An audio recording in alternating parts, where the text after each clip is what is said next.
हवेली में पिछले कुछ दिनों से लगातार अजीब घटनाएं हो रही थी।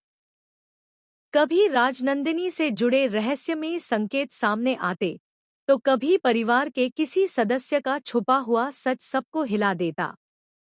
लेकिन इस बार जो होने वाला था, उसने सिर्फ गायत्री देवी ही नहीं, बल्कि पूरे परिवार की जिंदगी बदल देने वाली थी।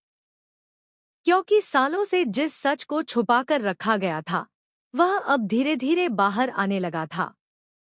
और उस सच का संबंध सीधे यशवर्धन से था। सुबह का समय था। हवेली में सब कुछ सामान्य दिखाई दे रहा था। गायत्री देवी पूजा में बैठी थी, लेकिन उनके मन में अजीब सी बेचैनी थी। पिछले कुछ दिनों से उन्हें बार बार ऐसा महसूस हो रहा था कि कोई बड़ा तूफान आने वाला है। दूसरी तरफ अनु भी लगातार राजनंदिनी से जुड़े संकेतों को लेकर परेशान थी। उसे समझ नहीं आ रहा था कि आखिर हर रहस्य बार बार उसी की तरफ क्यों आ रहा है।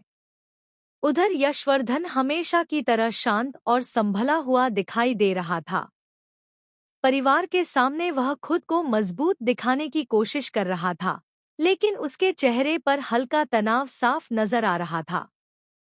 ऐसा लग रहा था जैसे वह अंदर ही अंदर किसी डर से घिरा हुआ हो। तभी हवेली में अचानक एक अनजान औरत की एंट्री होती है।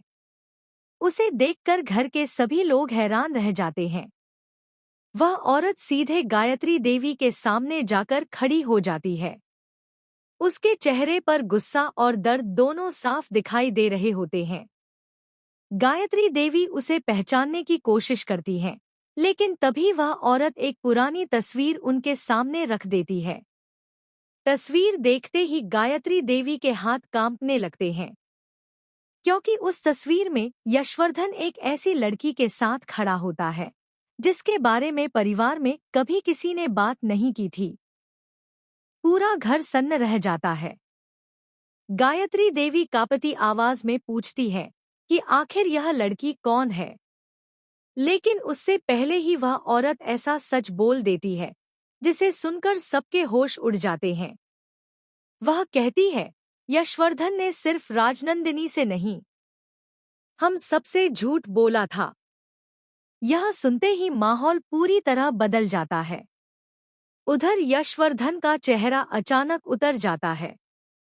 पहली बार उसकी आंखों में डर साफ दिखाई देता है। आर्यवर्धन गुस्से में उस औरत से सच बताने को कहता है। तभी वह बताती है कि सालों पहले यशवर्धन की जिंदगी में कोई और भी थी, और उस लड़की का संबंध सीधे राजनंदिनी की मौत से जुड़ा हुआ।